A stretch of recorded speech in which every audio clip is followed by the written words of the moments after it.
Hey guys, tonight we begin with something slightly less philosophical, though arguably just as complex. Viking sex. It was politics, power, and occasionally very public. So, before you get comfortable, take a moment to like the video and subscribe, but only if you genuinely enjoy what I do here. And let me know in the comments where you're tuning in from and what time it is for you.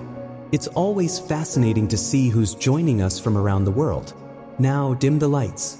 Maybe turn on a fan, close your eyes, and drift with me to the edge of the world, where stone and water, ice and fire, sky and sea come together in restless union. It is dawn, and the fjords of the north breathe a pale silver mist. The mountains are ancient teeth rising from the deep. Their slopes are carved by glaciers, their roots drinking the salt of the sea. Between them, the dark water waits, still, reflective, like a polished mirror of another world. The first light of the sun brushes against the horizon. Not warm, not golden, but fragile and cool, like a whispered promise that the day will come, though the night has only just surrendered. This is the world of the Norse, the Viking world, a place where every morning feels like a rebirth, and every evening feels like an ending. The air is sharp, carrying the scent of salt, peat smoke, and pine resin. It is clean, crisp, but beneath it lies the memory of storms, winds that can flatten ships, waves that can swallow men whole. Life is not gentle, but it is vivid, and it is held together by bonds stronger than the oak beams of a longhouse. In the soft gloom of the settlement, the first stirrings of the day begin. Dogs shift in the straw. Goats bleat softly, sensing movement. Children burrow deeper into woolen blankets, reluctant to leave the heat of slumber. Within the longhouse, the hearth still glows with the ashes of last night's fire. Women rise first, pulling cloaks around their shoulders, stoking the embers into flame, placing iron cauldrons over the renewed glow. The smell of yesterday's broth lingers, cabbage, barley, perhaps a scrap of salted meat. Soon, porridge will bubble. Bread will be warmed against the stone. The men stretch awake, hair tousled, beards rough from sleep. Before the day's labor, before the axes strike wood or the oars strike water, there is ritual. Not ritual of gods and temples, but of body and self. For the Norse knew that to meet the day, one must be ready. And readiness begins with cleanliness. You may imagine Vikings as savages, dirty, unkempt, their faces hidden beneath wild tangles of hair. But the truth is gentler, more surprising. They were people of water, of rivers, of seas, of rain that fell often and cold. And in this abundance of water, they bathed. Not daily perhaps, but weekly at least, a rhythm far cleaner than most of medieval Europe, where baths were rare and filth was common. Imagine them now. A man tall, with a fur cloak cast aside, stepping down to the stream that runs by the village. The morning mist curls around him as he splashes icy water onto his face. The cold bites, but it awakens. It sharpens. He combs his hair with bone or antler, a tool carved smooth and precise, passed down from father to son. He takes pride in this, for to appear well-kept is to appear strong. And strength is more than muscle. It is presence. Beside him, a woman untangles her braids, fingers weaving and rewinding with care. Clean hair gleams in the weak light of the north, a signal of status, of self-respect, of readiness to step into the world. This grooming is not vanity. It is armor. It is the preparation of the self, before the day demands its price. Hear the silence of the fjord. No rush, no haste, just the patient rhythm of breath. The hush of wind against water, the crackle of kindling in the hearth. In this silence, intimacy is born, not of hurried whispers, but of a shared beginning, a family rising together into the day. The longhouse doors open, smoke curls upward, men carry axes and nets, women gather baskets and wool, children chase chickens into corners, laughing, complaining, and all of it is bound by the awareness that life here is fragile, yet enduring. The fjord offers fish, but also hunger. The forest offers wood, but also wolves. The sky offers light, but also storms. To live here is to balance always on the edge, between feast and famine, between warmth and frost, between life and death. And perhaps this is why the Vikings sang their loves and their longings with such fierce intensity. When life itself is a narrow thread, every glance, every touch, every word becomes heavier with meaning. Now the day unfolds. Boats are pushed into water. Oars dip, while looms creak in the women's hands. Smoke pours from the roof holes of the longhouses. And in the stillness between these sounds, there is room to feel the undercurrent of desire, of intimacy, of human closeness. For the Norse knew, as all humans know, that beyond labor, beyond hunger, beyond survival, there is longing. Longing for the warmth of another body. Longing for the pride of reputation. Longing for the poetry of words that bind two people together.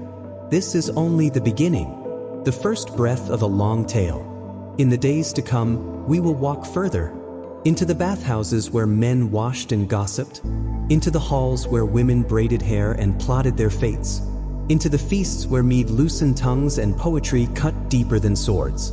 We will see how love was not private, but public, how desire was bound in law and custom, how women could walk away from marriage with dignity, and how men measured masculinity not in tenderness, but in dominance, reputation, and the sharp edge of their words. We will feel the ache of forbidden romances, the laughter of drunken feasts, the weight of sagas that carried memory across centuries. But for now, let the fjord rest. Let the day awaken slowly, and let us drift deeper into this world. A world of mist and pine, of ash and ember, of touch and poetry. Breathe slowly. The Vikings have woken, and so has their story. Drift again, into the hush of the north. The fjord still lies silver and still beneath the morning light. But now we step closer to the rituals that shaped Viking life. Rituals of water, rituals of cleansing, rituals that bound body and spirit together. It is easy to forget that in an age when much of the world shunned bathing, the Norse embraced it. Where others wore filth like a second skin, the Vikings sought clarity, sharpness, a freshness of self. And so, once each week, most often on the day they called Lagerdagger, the day of the bath, the people of the north gathered by stream, by spring, by heated bathhouse, to wash away the weight of the days. Imagine the longhouse, its walls of timber, its roof of turf and thatch. Inside, smoke and sweat cling to beams, and the smell of animals mixes with the smell of cooking. It is a place of warmth, but also a place of closeness. Privacy is rare. Every breath, every cough, every whisper is shared. And so the ritual of bathing becomes more than hygiene. It is a return to space, a return to clarity, a moment where the self is renewed. Step with me now, to the edge of a stream at dawn. The air is cold, so cold that breath clouds into frost. Yet a man kneels by the water, cupping it in his hands, splashing his face, his hair, letting the sting of it sharpen his senses. Beside him, another pours water over his arms, rubbing away the dirt of the fields, the grease of the forge. They laugh softly, joke about the shock of the cold, but beneath the laughter there is pride. For to meet the world clean is to meet it ready. The comb is brought forth, bone or antler, carved with care. The teeth are fine, meant to untangle, to remove lice, to set hair into place. This comb is not a trinket. It is essential. A man without his comb is like a ship without its sail. To be unkempt is to risk mockery. To be mocked is to risk dishonor. And dishonor is heavier than death. So he draws the comb through his beard, through his long hair, until it falls neat, shining with water. This too is ritual. This too is armor. Women too tend to the ritual. In the warmth of the longhouse, they heat water in iron cauldrons, pouring it into wooden tubs lined with linen. Children are lifted in first, their squeals filling the hall. Then mothers, sisters, wives. Hair is washed with lye soap, hands scrubbed until the skin glows pink. The scent of herbs, juniper, thyme, sometimes mint, lingers in the steam. And in these moments, There is intimacy of another kind. Not passion, not desire, but the closeness of care. A mother braiding her daughter's hair. A sister scrubbing her brother's back. A wife rinsing her husband's shoulders. The bonds of family, strengthened by touch, by water, by the slow rhythm of cleansing. In larger settlements, there were bathhouses. Simple timber rooms, heated by fire, where steam filled the air, and sweat drew out impurities. Men and women often bathed separately, though sometimes together. To outsiders, this seemed scandalous. But to the Norse, it was practical. It was human. It was the recognition that the body is not shame, but life. And in the dim heat of the bathhouse, voices carried, deals were struck, poems recited, gossip shared. The bath was as much social as it was sacred. Think of this: a Viking freshly bathed, his hair clean, his nails trimmed, his clothes newly washed. He steps into the hall for a feast. How different he looks from the image of the savage raider. How sharply he stands out from the lords of Europe, who might wear perfume to mask rot, but rarely wash their skin. The Norse were mocked by some for this habit, called vain, called effeminate by enemies. And yet, the same enemies found their women drawn to these clean men, these men who smelled not of sweat, but of soap and sea. So reputation grew, and the ritual of bathing became not only survival, not only comfort, but a weapon of its own kind, a weapon of attraction, a weapon of pride. But more than this, water itself carried a sacredness. In myth, rivers were boundaries between worlds. In legend, wells held wisdom. The god Mimir guarded his well of knowledge. The Norns, weavers of fate, watered the roots of Yggdrasil, the world tree. To wash was not only to clean the body, but to brush against the divine. So when a man poured water over his head, when a woman washed the dust from her hands, there was more than practicality in it. There was memory, there was myth, there was the sense that water itself was a bridge between the mortal and the eternal. The week moves in circles. Days of toil, days of hunger, days of laughter. But then comes Laugardagr, the bath day. And on that day, the Norse step into the water, step into the steam, and step out renewed. Children giggle, men boast, women sigh in relief as the warmth eases their backs. And all feel, for a moment, lighter. Lighter in body, lighter in spirit, ready again to face the cold, the sea, the struggle. This is ritual. This is cleanliness. This is identity. For the Viking, to be clean is to be whole. To be whole is to be strong. And to be strong is to live another day beneath the northern sky. Breathe slowly.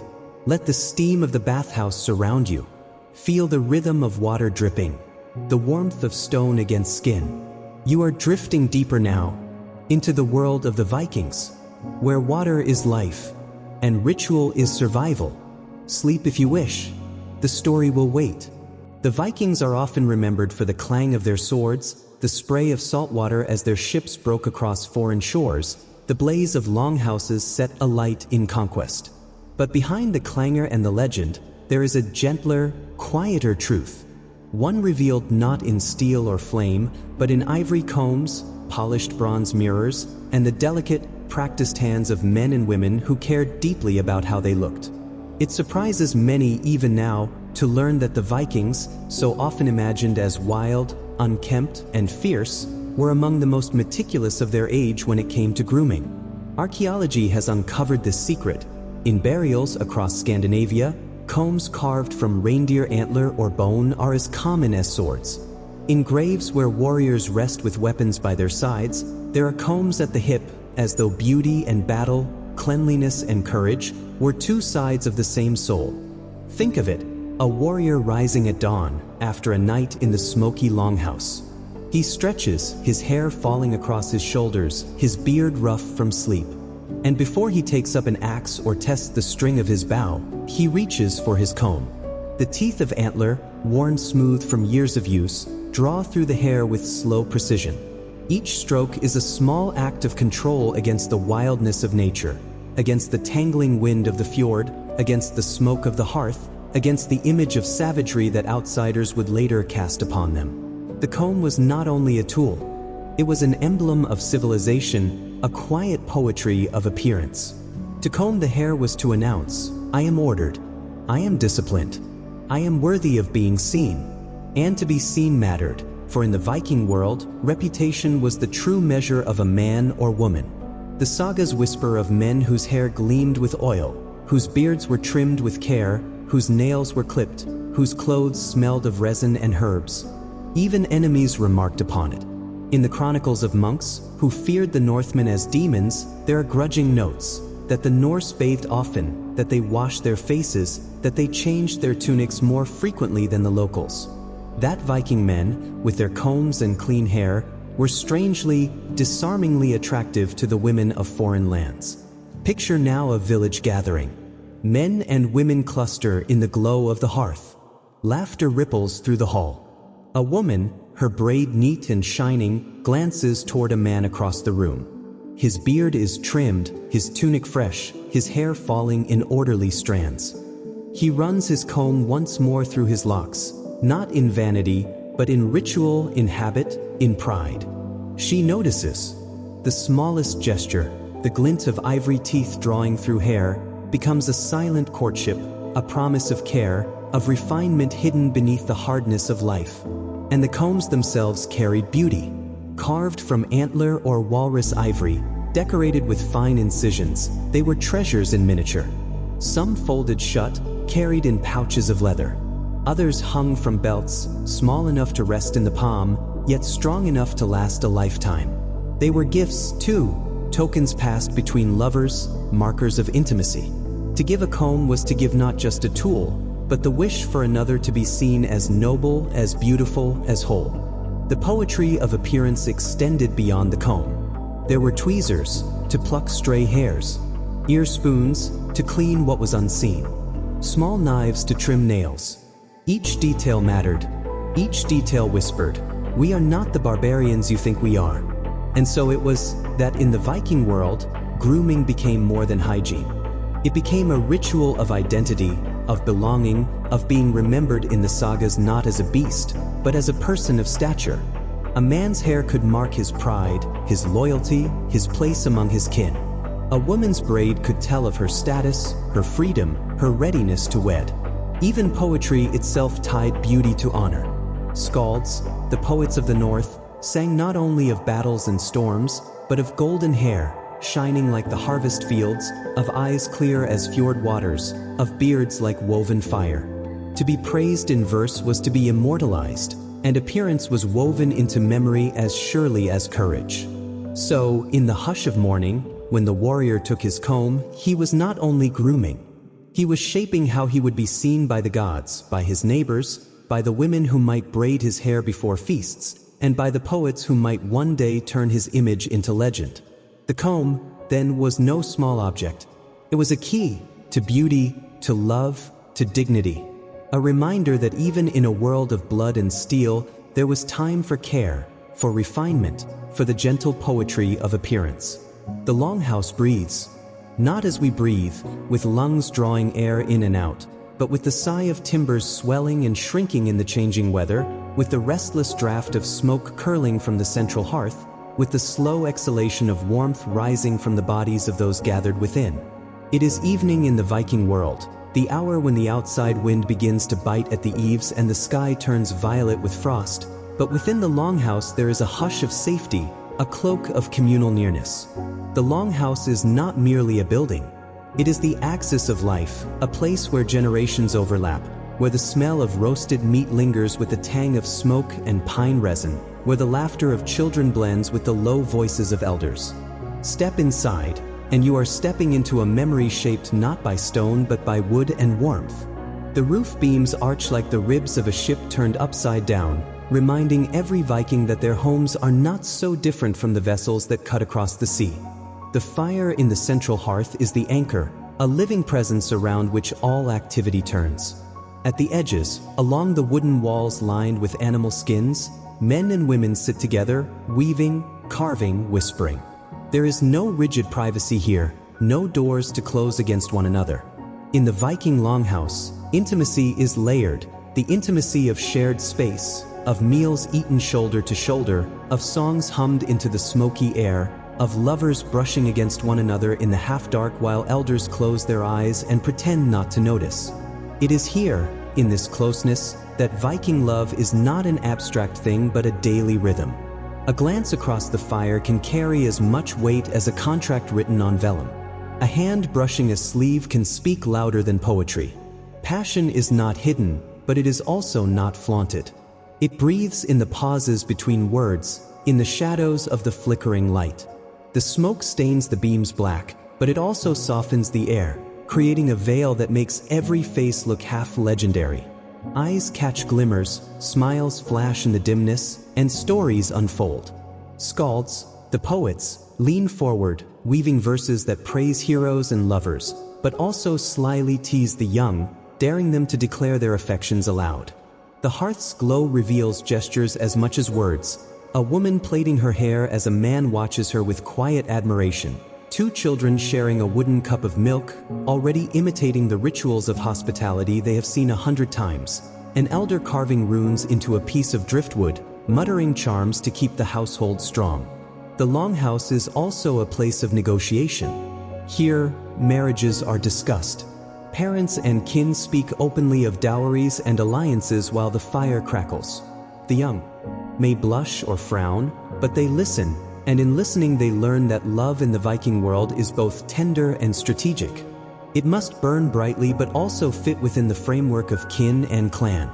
At night, the bedding is spread along the walls. Families lie together in clusters. Lovers share warmth in the shadows. There is no rigid solitude. Instead, there is an intimacy of nearness that binds the community as tightly as rope binds a ship's mast. Even quarrels and jealousies cannot undo the closeness of those who breathe the same smoky air, who wake to the same crackle of fire, who share the same roof against the storm. The longhouse is not merely a shelter, it is a cradle of continuity. Here, stories are told, and retold again until they shape memory itself. Here, the young overhear the murmurs of lovers and the laments of widows, and so they learn, long before they act for themselves, what it means to love, to lose, to long, to desire. When the snow presses hard against the walls and the sea roars unseen in the darkness, the longhouse becomes the world entire. And within that world, intimacy, of words, of glances, of bodies, glows quietly, like embers that do not need to blaze in order to endure. So the Viking longhouse was more than wood and thatch. It was a breathing space where smoke carried whispers upward to the rafters, where warmth was never entirely private, and where love was woven into the daily fabric of survival. A home that remembered its people even as its beams aged, even as its smoke curled into the cold northern sky. In the hush of twilight, when the fjord lay silver and still beneath the sky's quiet veil, the Viking world revealed one of its gentlest secrets. Beneath the clangor of battle, beneath the raw force of axe and shield, there pulsed another rhythm, softer, subtler, yet no less powerful. It was the rhythm of words, shaped in the forge of the tongue, tempered in the fires of imagination. For the Vikings were not only warriors, they were poets. Skalds, they were called masters of verse, keepers of memory, craftsmen of beauty. And in a world where reputation was shield and sword, poetry could move hearts, seal unions, and ignite passions that weapons could never reach. Courtship in Viking lands was a dance of verse. Men, and sometimes women, would speak not directly of desire, but cloak it in kennings, those intricate metaphors that turn the sea into a road of whales, the sun into the lamp of the heavens, the body into a ship upon stormy waters. To woo was not to declare outright, but to let longing shimmer between words. Imagine a young man, broad-shouldered from hauling nets, standing before the hearth as night draws in. Across from him sits the woman he hopes to marry, her hair braided, her eyes calm and curious. He does not stride up boldly, nor does he demand her attention. Instead, he begins to speak, his voice weaving images. He compares her hands to swans gliding over calm water, her hair to a river of amber caught in the sun. He calls himself a weary voyager, lost upon stormy seas, yearning for the safe harbor of her gaze. Such words, when spoken with skill, carried weight. For a poorly crafted verse could shame the speaker, marking him as clumsy, unworthy, or worse, a fool. But a well-turned poem? It could open hearts. It could linger long after the fire died low, whispered between kin, remembered by children, sung as truth. The sagas tell of women who tested suitors not by strength of arm, but by sharpness of wit.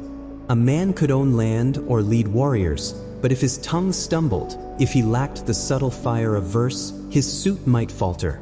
A woman of wisdom might say, "Your cattle are fat, your ship is fine, but your words fall flat as wet ash. Why should I bind my life to yours, if you cannot weave beauty into breath?"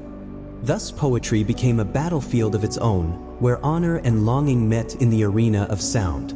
And yet, it was not always lofty, not always solemn. Some verses were playful, mischievous, brimming with laughter. A boy might carve a poem into wood and slip it secretly into the hand of a girl at a feast. A woman might sing a teasing rhyme across the benches, her voice carrying like smoke, daring her chosen one to respond in kind. There were dangers, too, for in the Viking world, words could wound as surely as blades. A poem that hinted too boldly, that crossed the fine line between admiration and accusation, could be considered slander. To accuse a man of cowardice, of weakness, of being unmanly, even in verse, was to invite duel, blood, and possibly death. Courtship, then, was a delicate art, balanced between tenderness and peril. But when done rightly, it was unforgettable. Lovers spoke in riddles, in starlight, in metaphors that bound their names to myth. A woman might be called a goddess of the meadows, her steps likened to Freya's own dance. A man might cloak himself in the guise of Thor, offering strength and storm for her protection.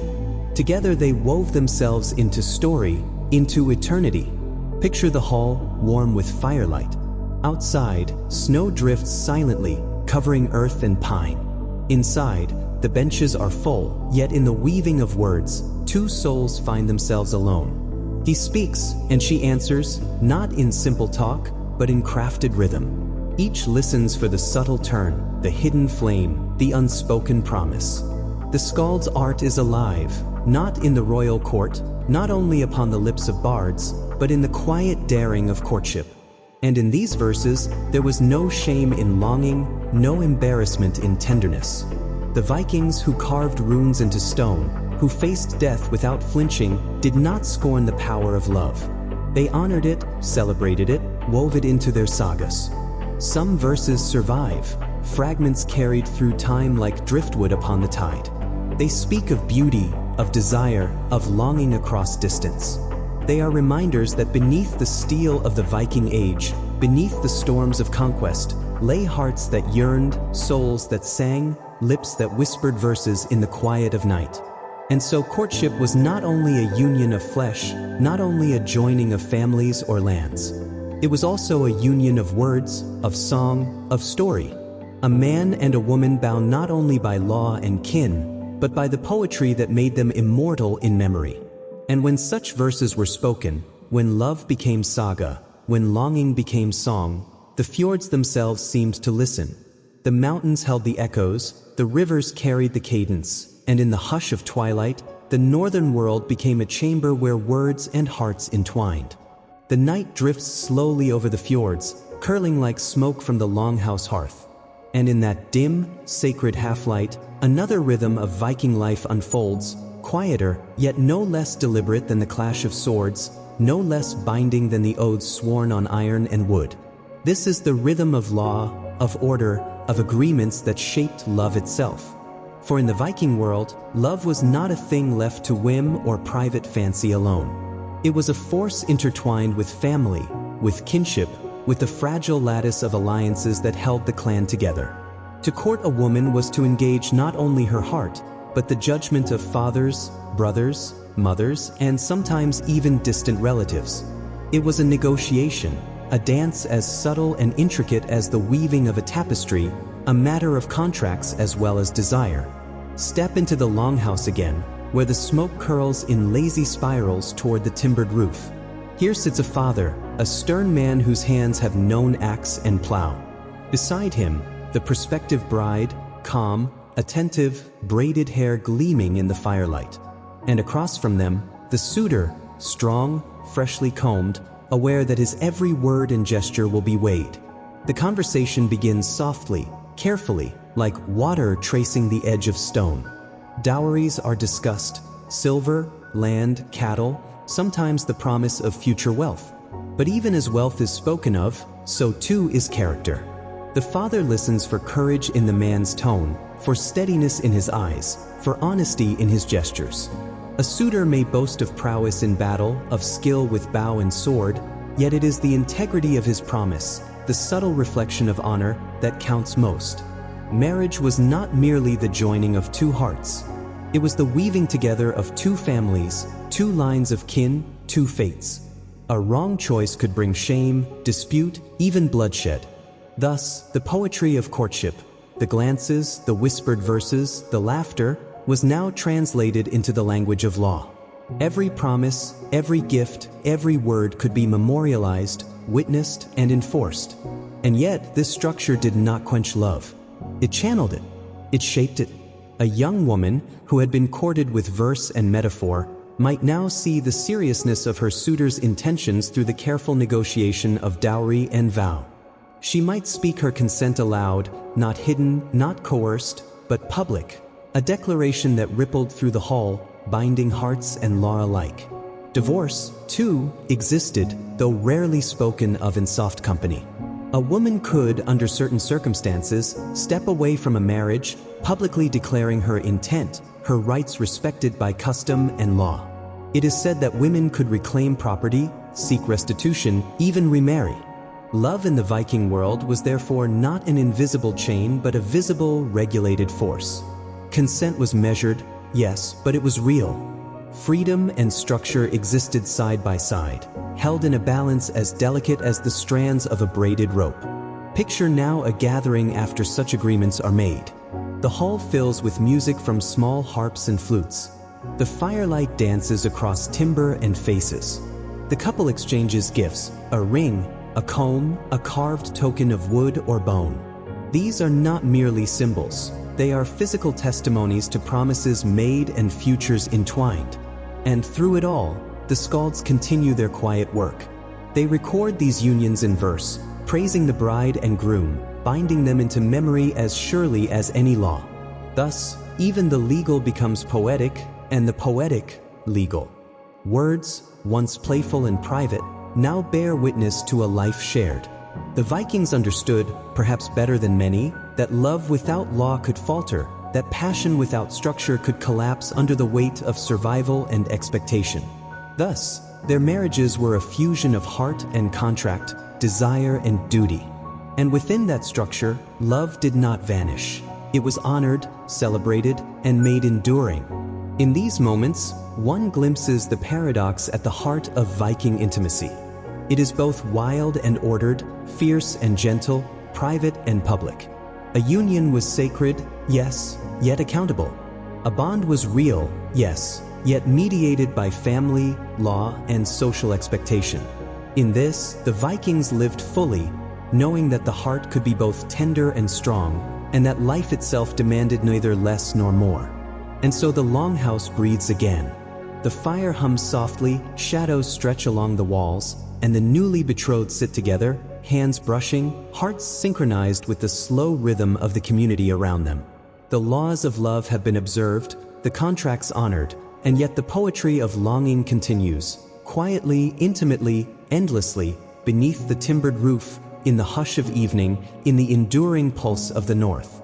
Sleep now, if you wish, in the calm understanding that love, when bound by law and honor, becomes a force that lasts beyond the fleeting day, beyond the storm, beyond the lives of those who first spoke it. In the quiet of a northern dawn, the fjords still shivering beneath frost and mist, a Viking steps outside. The wind bites his cheeks, the snow crunches beneath his boots, and the chill reminds him that life is both fragile and fierce. But it is not the frost that defines him here, nor the hunger in his belly, nor the storm rolling in from the sea.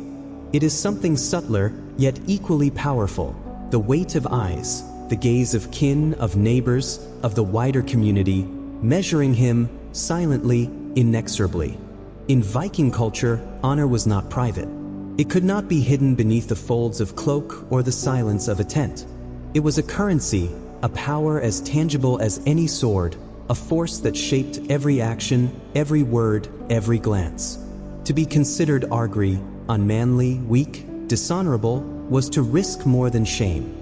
It was to risk duel, blood, and sometimes death. Imagine a hall, long and timbered, smoke curling from the central hearth. The warriors sit along benches, axes resting nearby, eyes glinting with the firelight. A jest is made, a word spoken carelessly, and suddenly a line has been crossed. A man's honor, his very masculinity, has been challenged. The insult is subtle, often disguised in verse or metaphor, but the meaning is clear. To be questioned, doubted, or mocked in the public eye is no trivial thing. Reputation is everything. Strength, courage, and skill with the sword are only part of the measure. How one responds to challenge, how one protects dignity, is equally vital. A duel is not merely about violence. It is about assertion, about clarity, about restoring balance in a world that prizes perception as much as deed. The swords are drawn, but they are not the full story. Every step, every stance, every measured move carries meaning. To hesitate is to falter in more ways than one. To strike with blind fury is to risk dishonor as surely as defeat.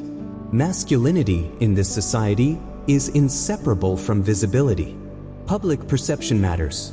A man may be brave, clever, generous, and wise, but if his courage is questioned, if his honor is undermined, he must act or live under the shadow of doubt. And action takes the form of ritual, duel, or vengeance. It is a law of the North, woven as tightly into the social fabric as the beams of the longhouse. And yet, within this rigid expectation, there is nuance. Masculinity is not a fixed mask. It is a performance, a set of behaviors judged by peers, kin, and gods.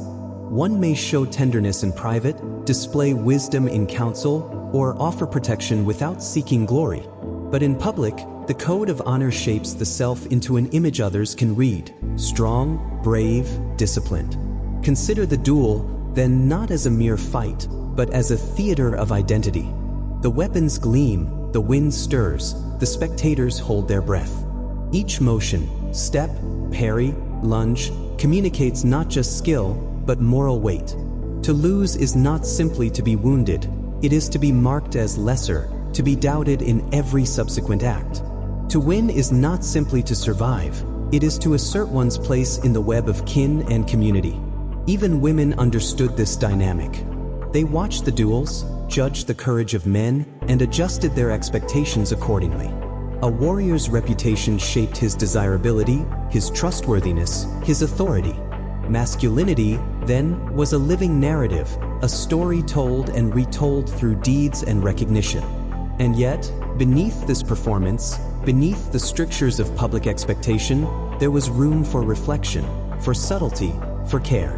Men returned from duels, hands bloodied, hearts pounding, to the warmth of the longhouse. They combed their hair, spoke gently to children, laughed softly with friends. The display of strength was public, but the inner life remained private. The sagas, in their quiet wisdom, preserve this duality. Heroes are fierce in battle, uncompromising in duel, yet capable of tenderness, poetry, and love. They show that masculinity is not a single path, but a balance, a weaving of courage, honor, and humanity. So the fjords echo not only with the roar of waves and the hiss of wind, but with the memory of these men. Their lives were shaped by perception, their actions weighted by expectation. And yet, within those constraints, they found ways to love, to create, to be fully human. And in that understanding, the heart of the Viking world pulses. Honor as social glue, reputation as currency, masculinity as a public story, yet lived privately with depth, care, and reflection. Sleep now in that understanding, letting the cold northern winds drift past you, letting the echoes of longhouses, duels, and quiet acts of courage settle into memory. Here, even in the harshest landscape, the human spirit, in its honor, love, and integrity, endures. The northern sky glows with the fading light of day, the clouds stretching in streaks of rose and silver. Beneath that expanse, the world of the Vikings is alive with stories. Stories not only of conquest and fire, not only of honor and duel, but of the curious, playful, and complex weaving of gender itself. In our modern imagination, the Vikings may appear rigid, defined strictly by masculinity and femininity, by sword and hearth, by rigid roles. But the reality is more subtle, more intricate, more human. Their myths, their sagas, their everyday life reveal a society in which gender could flex, bend, and even transform, depending on circumstance, need, or the whim of the gods. Consider the sagas of gods and heroes. Loki, the trickster, slips between forms, sometimes male, sometimes female, sometimes bearing children in ways both extraordinary and impossible. Thor's sons engage in acts that defy the simple categories of warrior and poet, blending traits we might now consider male and female, public and private. Freya herself, goddess of love, fertility, and battle, embodies paradox, a deity who is tender and fierce, nurturing and fearsome. These stories were not mere entertainment. They were reflections of a society comfortable with certain fluidities. Men could adorn themselves, paint themselves, wear jewelry, braid hair, and still be admired for courage. Women could negotiate, counsel, and even fight, exercising influence in ways codified in law and myth alike. The boundaries existed, yes, but within them there was space for movement, for play, for subversion. Picture now a feast hall at twilight. The air smells of roasted meat and spiced mead. A man steps forward, wearing a finely braided tunic, hair gleaming under the torchlight. His armor rests nearby, but tonight he wears rings and beads, symbols of status and beauty, and no one questions his honor. Across the room, a woman laughs, voice clear and confident, challenging a warrior with a riddle or teasing verse.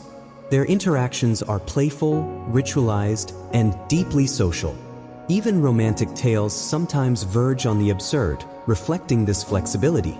Sagas tell of heroes who change shape to woo a lover, of women taking the initiative in courtship, of magic disguising bodies or blurring lines between male and female, mortal and divine. Humor and love coexist in the same breath, reminding the listener that identity is not merely assigned at birth, but performed, negotiated, and sometimes transformed. This flexibility is echoed in practical life as well. In villages and longhouses, work and responsibility were divided by skill and need as much as by gender. A man might tend animals one day and weave nets the next. A woman might wield a knife in defense, manage trade, or oversee feasts. Physical strength mattered, yes, but so did cunning, diplomacy, and social intelligence. The sagas also record acts of same-sex desire, not as scandal but as part of the fabric of life, though always mediated by honor and social perception. Masculinity was defined less by orientation than by courage, generosity, and reputation. A man could express affection for another and still be considered valiant if he maintained his honor in the eyes of the community. Magic, too, intersected with gender fluidity. Seer, the sorcery practiced by some, was often associated with women, though men also practiced it, and it carried both spiritual and social power. To engage in these arts was to step outside the rigid binaries of society, to embrace a role that was feared, respected, and sometimes mocked, yet undeniably potent. Consider the playfulness of Norse romance, tales in which shape-shifting lovers meet on a whim, trickery disguises identity, and the line between male and female, mortal and divine, disappears in the dance of narrative. Such stories teach the values of adaptability, creativity, and humor in a society otherwise bound by honor and survival. And so, the Vikings navigate a paradox. Public expectation is strict, honor and reputation are crucial, yet within these bounds, life allows subtle forms of expression, private rebellion, and the joyful play of identity. The sagas capture it beautifully, humor, absurdity, magic, and tenderness coexisting alongside blood and steel. As the night deepens, the longhouse is quiet. Only the soft crackle of fire and the whisper of wind across the fjords remain. But in the hush, one can almost hear the stories. Loki's laughter echoing, Freya's song on the breeze, heroes and heroines shifting shape and role, reminding us that human identity is never simple, that life is always layered, and that love, play, and courage can coexist in ways both unexpected and profound. Sleep now, and carry with you the understanding that Viking life was neither purely rigid nor purely wild, but a delicate balance, a dance between honor and play, structure and flexibility, strength and subtlety. Here, in the quiet folds of myth and memory, gender itself becomes a story, ever-changing, ever-respected, and beautifully human. The northern winds whisper over fjords and forests, carrying with them the scent of pine, salt, and smoke. In the heart of a Viking village, the longhouses huddle together like a clutch of birds against the winter storm. Life here is not solitary. It is entwined, communal, and governed by rhythms that are both practical and deeply human. Within these wooden walls, smoke spirals lazily toward the beams above. Families share space, stories, and sustenance. Children run between elders' benches, their laughter mingling with the murmur of conversation, the hum of weaving, the crackle of fire. Every day is an exercise in closeness, in intimacy, in the careful negotiation of space and desire. The Vikings were not blind to the challenges of human longing. They understood, with remarkable pragmatism, that intimacy was both a joy and a responsibility. Magic and practical knowledge intertwined to shape daily life. Charms to protect households, rituals to bless fertility, and methods to regulate conception. Contraception, far from being taboo, was part of their practical wisdom. Herbs were known, charms were recited, and both men and women participated in the careful management of family size. In this, desire and prudence walked hand in hand. Magic itself permeated the communal space. Runic inscriptions carved into beams or household items were meant to protect, to heal, to bring luck. Seer, the practice of sorcery and divination, allowed women and men to glimpse possibilities, influence outcomes, and assert subtle control over the unpredictable world. The line between the practical and the mystical blurred, but always with intent. For the Vikings, survival, well-being, and intimacy were interconnected. Picture a young woman preparing a charm by the hearth, whispering words known only to her and a few trusted companions. Her hands move carefully, weaving herbs into a small bundle. Her husband, nearby, tends to the fire, aware and respectful. In this quiet ritual, both participate in a shared understanding. The household is protected, the future carefully tended, desire acknowledged and guided. Communal living itself shaped intimacy. Privacy, as we understand it, was rare. Families slept together, dined together, worked side by side. Yet within this closeness, rituals, gestures, and small acts of discretion created space for personal connection. A glance, a brush of a hand, a whispered line of poetry. These became expressions of love, consent, and desire within the broader rhythm of communal life. Sexual ethics were practical and nuanced. Premarital intimacy was not shamed if handled responsibly and openly. Relationships were negotiated within families, yet acknowledged as part of life. Consent was understood in context, in mutual recognition, in spoken agreement, in the framework of law and communal expectation. This created a society where desire could exist without chaos, where passion was tempered with prudence, and where pleasure and responsibility were entwined. Magic, communal norms, and pragmatic ethics combined to make the Viking household a complex ecosystem of intimacy. The hearth was both sacred and social. The fire warmed bodies and hearts alike. Children, elders, lovers, and neighbors coexisted in patterns that honored both need and humanity. Every gesture had meaning, every glance carried weight. Within this framework, love could flourish, curiosity could be explored, and the future could be shaped with care. Outside, the fjords gleam under the moonlight. The longhouses rest beneath the stars, their inhabitants breathing, dreaming, loving, living in the steady rhythm of the north. Here, in this blend of magic, community, and practical wisdom, the Vikings demonstrate a remarkable understanding of the human heart, one that balances desire, ethics, survival, and joy. And so, sleep now in the gentle embrace of their wisdom. Let the rhythms of hearth and fjord, of magic and practicality, carry you into the quiet. Imagine the smoke curling, the soft laughter of children, the whispers of lovers. In this northern world, intimacy is a story written in firelight, in touch, in ritual, alive, enduring, and profoundly human. Beyond the northern fjords, beyond the chill of the Viking world, the sun rises over deserts and river valleys, casting long, golden fingers across the lands of the Levant. Here, in a very different world, a new story unfolds, a story of courage, strategy, faith, and a vision that would unite nations. This is the story of Yusuf ibn Ayyub, known to history as Saladin. Born into a time of turmoil, into a world fractured by competing dynasties, the young Saladin was no mere child of privilege.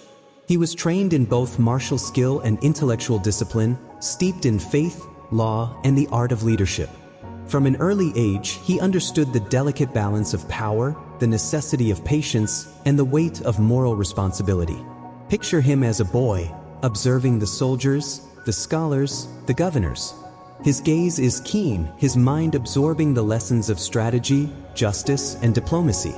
He witnesses both cruelty and mercy, learning which tools command loyalty, which words inspire obedience, which actions will echo through history. Even in youth, he senses that strength alone is insufficient. Wisdom must guide it. Saladin's rise begins quietly. He serves under established leaders, mastering the art of warfare and governance alike. Yet unlike many who wield power through fear, he cultivates respect. He listens, he observes, he acts with deliberate thought. His reputation grows not merely because he commands armies, but because he demonstrates integrity, a quality rare and revered.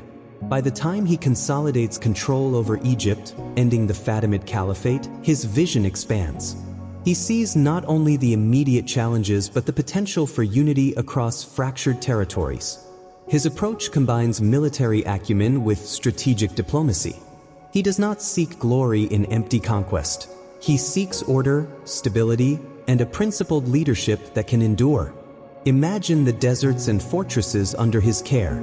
Armies march with precision, supply lines are maintained, cities are administered with fairness. Saladin's presence inspires loyalty because he balances firmness with humanity. Those under his protection sense that justice guides him, that mercy is a tool of governance, that faith is a compass rather than a weapon of fear. He is aware of the looming threat of the Crusaders, who have entrenched themselves in Jerusalem and other key territories. His rise is not sudden, nor is it driven by mere ambition. It is a product of patience, observation, and the meticulous building of alliances. Muslim factions, previously divided, begin to unite under his banner, recognizing in him a leader whose vision extends beyond personal gain. And yet, this is not a tale of effortless triumph. Saladin navigates intrigue, betrayal, and the constant tension between power and principle. Every decision is measured, a march, a negotiation, a defensive tactic, a display of mercy. His reputation grows not only through battlefield victories but through the consistency of character. Soldiers and citizens alike see that he embodies the ideals he preaches: courage tempered with wisdom, strength tempered with justice, faith tempered with humility. In his early campaigns in the fortresses of Syria and Egypt, Saladin demonstrates both brilliance and restraint. He does not rely solely on brute force. He uses strategy, psychology, and knowledge of terrain. Villages, rivers, hills, every detail becomes part of the intricate web that allows a smaller force to overcome larger, entrenched enemies. And through it all, his personal faith guides him. Prayer, reflection, and adherence to principles shape his actions as much as intelligence and skill.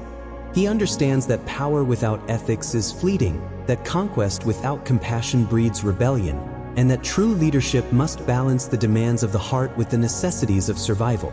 By the time he faces the Crusaders in earnest, Saladin is no longer just a warrior or a nobleman. He has become a symbol of unity, of justice, of moral authority in a violent and fractured age. His rise, meticulous and patient, sets the stage for events that will echo for centuries. Battles fought with strategy, victories tempered by mercy, and a legacy remembered not only by the victors, but also by those who were conquered. And so, as the sun sets over the deserts and rivers of the Levant, casting long shadows over the fortresses and cities, Saladin stands ready, a leader forged in patience, tempered by faith, guided by principle. His story, just beginning, will carry lessons about courage, humility, and the profound power of ethical leadership, resonating far beyond the sands and stones of his own time. Sleep now, carried on the quiet winds of history, knowing that even in a world of chaos and conflict, the rise of a just and principled leader is a beacon, a reminder that power, when guided by wisdom and compassion, can change the course of nations and endure in memory across centuries. The sun rises over the arid plains of Galilee, a fierce, relentless light glinting off the heat-waved horizon. Dust swirls over the parched earth, the smell of dry grass mingling with the faint tang of sweat and iron. And here, amidst the open fields and rolling hills, a battle will unfold, one that will change the fate of kingdoms and seal the reputation of a leader whose name will echo through the ages: Saladin. This is not a battle of mere brute force. It is a study in patience, cunning, and the orchestration of terrain and timing. Saladin surveys the landscape with the calm focus of a strategist. Every hill, every ridge, every bend of the road is noted. The position of the sun, the path of water, the availability of shade, all become part of a vast mental map in which victory is not simply a matter of swords and shields, but of understanding the environment itself. The Crusader army moves with confidence, encumbered by supply lines and heavy armor, their banners snapping in the wind. They are numerous, experienced, and determined, yet unaware of the subtle trap being laid. Saladin positions his forces with care, stretching them in ways that appear vulnerable but are in fact deceptive, channels the enemy toward the waterless plains, and cuts off routes of retreat with precise timing. Imagine the anticipation. Soldiers on both sides adjusting armor, gripping spears, whispering prayers, the air thick with tension. The hum of insects, the rustle of sparse shrubs, the clatter of hooves. These are the sounds that precede the clash of history. Saladin's voice, calm yet commanding, moves through his ranks. He reminds them of discipline, of faith, of the honor that will be won not just in combat but in strategy. The battle begins with maneuvers that are at once simple and profound. Saladin's forces deny water to the Crusaders, exploiting the arid land to sap their strength and morale. Arrows fly in disciplined volleys, flanking attacks cut off escape, and the enemy begins to falter, not because of overwhelming numbers alone, but because they are trapped in a plan carefully executed over weeks of preparation. And yet, even as he orchestrates this triumph, Saladin exercises restraint. Civilians in nearby towns are spared, sacred sites are protected, and captured enemies are treated with dignity when possible. This is warfare guided by principle, a blending of tactical genius and moral authority. He understands that victory is not only about survival, but about legacy, about the enduring respect of friend and foe alike. As the day wears on, the Crusader forces crumble. Heat, thirst, fatigue, and precise maneuvering combine to break their formation. Saladin's cavalry moves like a tide, closing gaps, encircling the enemy, sealing the outcome. And when the final surrender comes, it is not with the chaos of slaughter, but with calculated mercy, cementing the reputation of a leader who is both feared and admired. The Battle of Hattin is more than a military engagement. It is a lesson in patience, observation, and the integration of ethics into strategy. Saladin demonstrates that mastery of terrain, timing, and psychology can triumph over raw force, and that true leadership includes restraint as well as decisiveness. His careful planning, moral foresight, and the loyalty of his troops converge to create a moment that will define the Crusades and shape the history of the region. As the sun sets, the plain is quiet again. Smoke rises from distant fires, and the soldiers of Saladin's army tend to the wounded, secure the camp, and honor their fallen comrades. The desert wind carries the sounds of triumph, relief, and solemn reflection. Saladin himself moves among the tents, not as a distant commander, but as a guiding presence, calm and observant, ensuring that victory is not fleeting but lasting. Sleep now, carried on the quiet winds of the Levant, knowing that history remembers not only those who wield the sword, but those who wield wisdom, patience, and mercy. The Battle of Hattin is a testament to strategic brilliance, a reminder that courage, intelligence, and ethical conduct together shape the course of nations and echo through the ages. The sun rises over Jerusalem, bathing the golden stones in a soft, radiant light, as if the city itself knows that history is about to turn a new page. The streets, quiet and empty in the early morning, are poised to witness a moment that will echo far beyond the hills, valleys, and deserts of the Levant. Saladin's army approaches, disciplined and resolute, yet mindful of the sacredness of this city, a place revered by Jews, Christians, and Muslims alike. He does not advance with the arrogance of conquest, nor the cruelty of vengeance. Instead, he moves with deliberate caution, his mind attuned to the delicate balance between power and principle. Imagine the gates of Jerusalem, guarded and tense. The defenders, weary from years of siege, know that their fate hangs in the balance. The people inside the walls, merchants, families, pilgrims, wait uncertainly, their lives poised on the edge of history.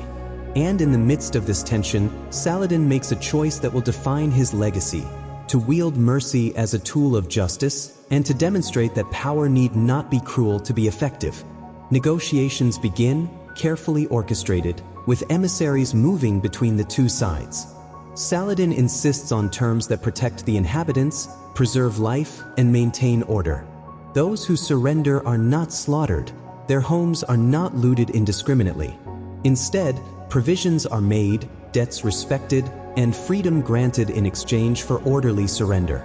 Even the Christian and Jewish communities, long accustomed to fear and violence, find themselves treated with a humanity rarely seen in medieval warfare. Visualize the gates opening slowly, and Saladin entering the city, not as a tyrant, but as a leader whose reputation precedes him. Soldiers march with discipline, maintaining order. Civilians look on, some with trepidation, others with awe, as the city transitions from the rule of one power to another.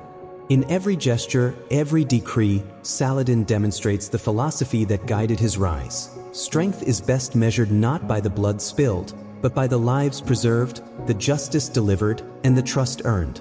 The streets themselves become a stage for this mercy. Markets reopen, pilgrims continue their devotions, families return to homes that have been protected from the chaos of conquest. The sacred sites, mosques, churches, synagogues, are respected, and no acts of desecration stain the stones that generations have revered. In this careful attention, Saladin communicates a profound truth. True leadership honors the humanity of all, even those who were once considered enemies. This is not weakness, it is strategy woven with ethics.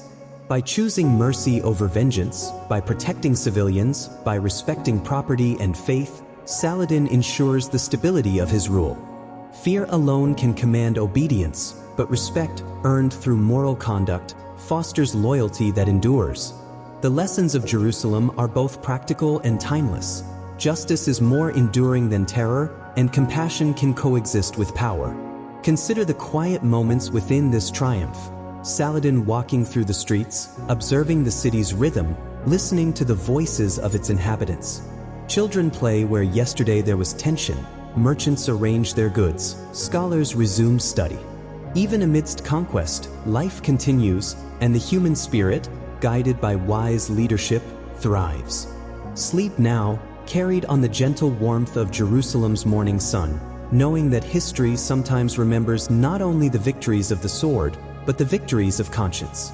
Saladin's capture of Jerusalem is a reminder that mercy and justice, wielded wisely, can echo through time with a resonance that far outlasts the clash of armies, and that true leadership balances courage with compassion, strength with humanity, and power with principle.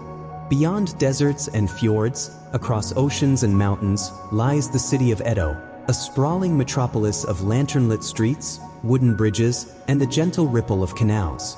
Here, in the heart of Japan, a world unfolds both delicate and confining, a world of art, beauty, and hidden sorrow. This is Yoshiwara, the licensed pleasure district, a place where light and shadow dance in equal measure and where lives are both celebrated and constrained. The district awakens slowly in the morning. Streets, narrow and polished, glint with dew. Courtesans sweep their thresholds, their movements precise and ritualized, preparing for the day that will demand both grace and endurance. Each kimono, each hairpin, each fold of silk is carefully considered, a performance of identity, status, and artistry. Here, every gesture communicates meaning, every appearance is a story.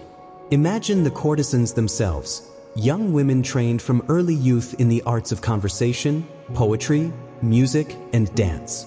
They move through rooms and gardens with elegance, their presence both commanding and enchanting. Yet beneath this cultivated beauty lies a reality of debt, contracts, and social constraints. Their lives are meticulously structured, their choices limited by circumstance. Yet within these boundaries, their skill, intelligence, and artistry create a realm of subtle power. The interaction with clients is governed by ritual and expectation. Romance is practiced, but transactional. Intimacy is performed, yet real emotions sometimes emerge in hidden corners. Samurai, merchants, and travelers enter these spaces seeking pleasure, companionship, and escape, unaware that the courtesans themselves navigate a labyrinth of contracts, debts, and unspoken codes. Each smile, each bow, each whispered verse is both service and self-expression, a delicate balancing act between agency and obligation. Poetry becomes a lifeline, a secret language. Verses, carefully crafted, convey longing, defiance, humor, or resignation, emotions that cannot always be spoken openly. A haiku or a tanka, exchanged in a quiet garden, becomes a window into the inner life of a woman whose public role demands composure and performance. Through art, she asserts identity, negotiates power, and retains a measure of humanity within a gilded cage. Consider now the paradox of beauty and tragedy, the ephemeral nature of youth, the fleeting value of appearance, and the inevitability of aging within a system that prizes charm above all else. Courtesans are celebrated, idolized, and desired, yet their careers are limited. Many fade into obscurity after their prime, their stories remembered only in whispered tales, poetry, and the ink of ukiyo-e prints. The district thrives on this cycle, its very structure dependent on the transient nature of beauty, yet its human cost is profound.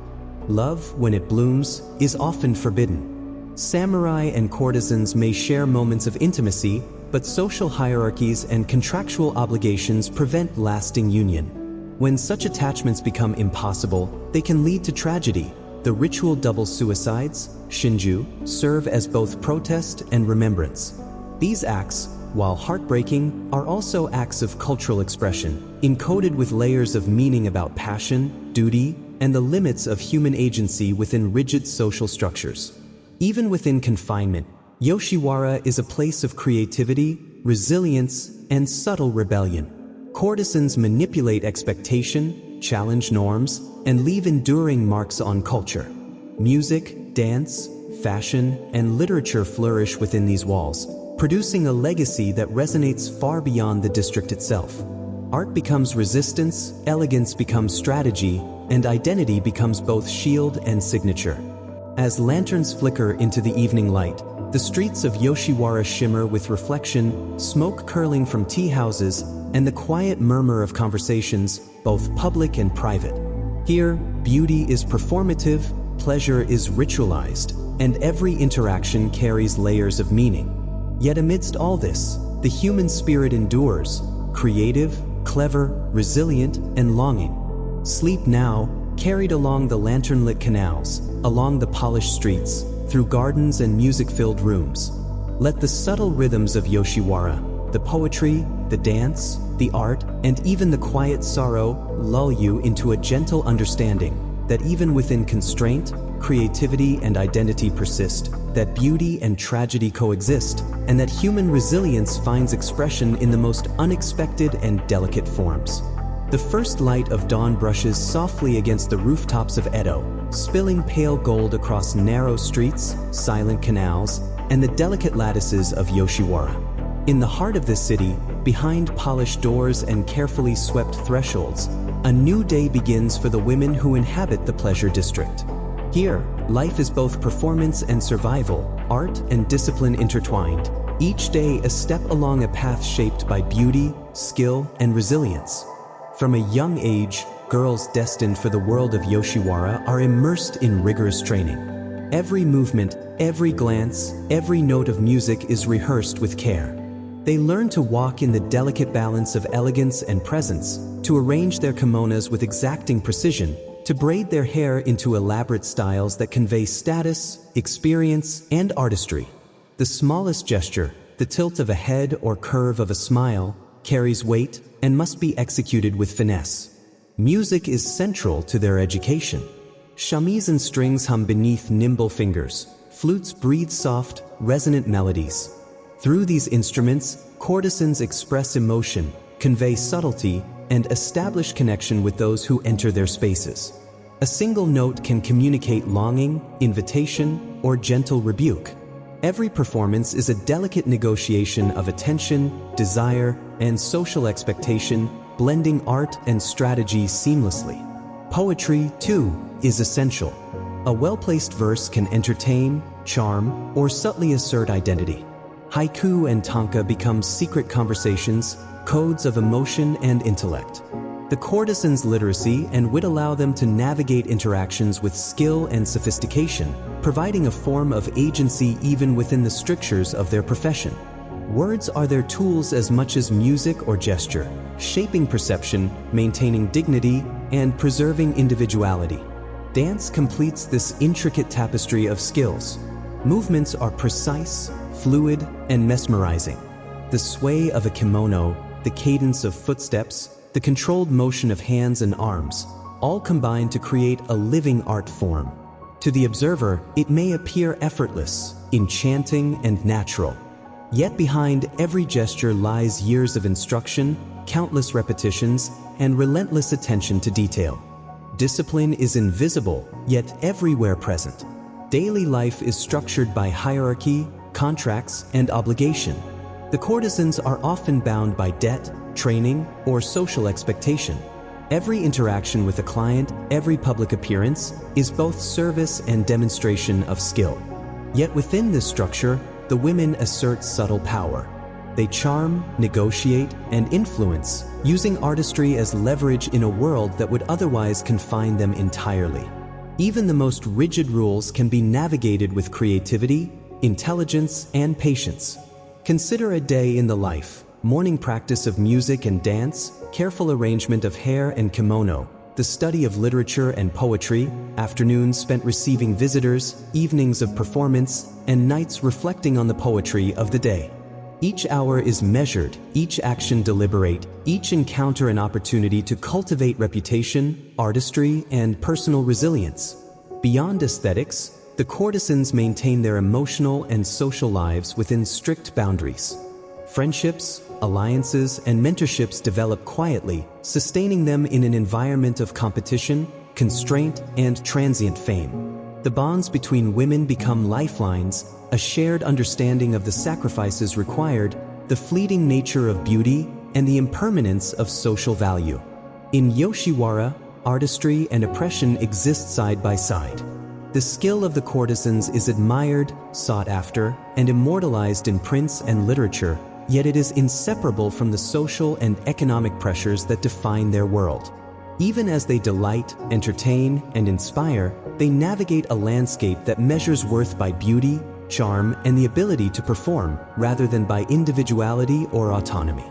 Sleep now, carried on the soft cadences of shamisen, the rustle of silk, the whispered poetry in quiet gardens. Let the meticulous grace, the discipline, and the artistry of Yoshiwara's women settle gently around your mind. In every note, every movement, every carefully rehearsed smile, there is resilience, a reminder that even in worlds of constraint, creativity and agency can survive, flourish, and leave echoes that outlast time itself. As the lanterns glow softly along the canals of Edo, Yoshiwara awakens in a different rhythm, one not of ritual or training, but of longing, desire, and the fragile pulse of forbidden love. Behind polished doors, behind silk curtains and latticed windows, hearts beat in secret harmony, yearning for connection that society has carefully prohibited. Romance in Yoshiwara is both fleeting and profound. Courtesans, trained in art and performance, encounter men of power and privilege, samurai, merchants, and travelers, whose lives are bound by honor, duty, and wealth. The attraction is immediate, electric, yet always tempered by circumstance. Social hierarchies dictate distance, contracts impose boundaries, and the ever-present debt of the courtesan ensures that passion cannot freely blossom. Imagine a quiet tea room, the scent of incense curling in the air. A young courtesan pours tea for a visiting samurai. Their eyes meet, a subtle exchange of emotion passing between them: admiration, curiosity, longing. Words are chosen with care, gestures measured. Poetry may be whispered as a private message, a secret code that transcends the transactional nature of the encounter. In these small moments, connection flourishes, delicate as the petals of a sakura flower drifting along a canal. Yet the reality is unyielding. Relationships outside contractual obligation are perilous. A courtesan's reputation is fragile, her value in the market of desire closely monitored. A samurai, bound by honor and station, cannot claim her freely. Even as emotions deepen, rules, debt, and social expectation press relentlessly.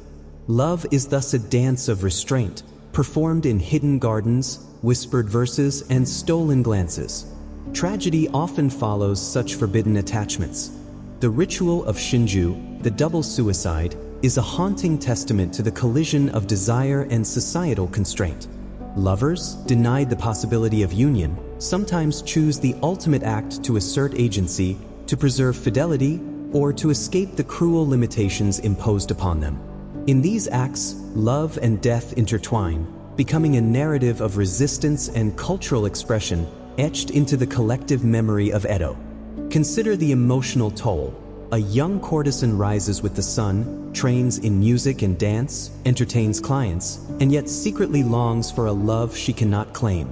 Letters, poems, and coded gestures become her only means of expression, a private rebellion against the system that confines her. Each act of tenderness, each shared smile, is both risk and refuge, a fragile assertion of identity and heart. Even within such limitations, the depth of emotion is profound. The human capacity to love persists, even where rules and debt would suppress it. Relationships are carefully negotiated, expressed in subtle art forms, and preserved in memory and poetry. These fleeting connections reveal a universal truth. The heart seeks what it seeks, regardless of circumstance, and the longing for intimacy cannot be fully constrained. The streets of Yoshiwara reflect this duality. By day, order, performance, and commerce dominate. By night, behind doors and along lantern-lit canals, intimacy, yearning, and secret connections flourish. The courtesans' lives are a tapestry of beauty, skill, sorrow, and occasional joy. Their artistry, charm, and emotional resilience enable them to navigate a world that is both enchanting and confining. Sleep now, carried on the gentle cadence of whispered poetry, the soft rustle of silk, and the quiet glow of lanterns. Let the stories of forbidden love, of courage within constraint, and of fleeting intimacy settle gently around your mind. In Yoshiwara, love exists in secret, yet it is vivid, resilient, and enduring, a delicate pulse of human longing that transcends circumstance and echoes across time. In the quiet heart of Edo, the soft glow of lanterns flickers across canals and narrow streets, casting delicate reflections upon the water. Here, in the gilded yet confining world of Yoshiwara, a story unfolds that is both heartbreaking and profound. The tale of Shinju, the ritual double suicide of lovers whose hearts defied the unyielding structures of society. These acts are not impulsive. They are solemn, deliberate, and imbued with deep emotional and cultural meaning. Love, when it blooms in Yoshiwara, often exists in tension with duty, hierarchy, and economic constraint. Courtesans, brilliant in art and intellect, and their samurai or merchant companions, cannot freely unite. Their desires are constrained by social expectations, by contracts, by family honor. And so, when love becomes impossible to realize in life, death becomes a final assertion of agency, a permanent preservation of devotion. Imagine the scene: a hidden room, the soft scent of incense lingering, the muted glow of paper lanterns illuminating trembling hands clasped together. Words of poetry, written and whispered, express longing, fidelity, and defiance. Every gesture is deliberate, every action laden with intention. This is not mere tragedy for spectacle. It is a carefully considered act, a cultural ritual, a statement of love's power in the face of society's implacable rules. The act of shinju carries layers of meaning. It is protest, expression, and memorial. It asserts that even when the world denies union, love cannot be erased. Communities, families, and future generations remember these acts in tales, poetry, and art. Ukiyo-e prints, kabuki performances, and whispered stories preserve the memory of lovers who dared to defy societal boundaries, elevating personal devotion to symbolic resonance across time. Yet the human cost is profound. Families grieve, lives are cut tragically short, and the streets of Yoshiwara are quietly marked by loss. Courtesans who live each day balancing beauty, skill, and debt confront the ultimate consequence of societal constraint, the impossibility of fulfilling genuine desire. The shinju is at once an intimate rebellion and a public statement, a private act with cultural echoes that reverberate far beyond the narrow room in which it occurs. The rituals surrounding shinju are precise, reflecting the discipline and artistry that permeate Yoshiwara.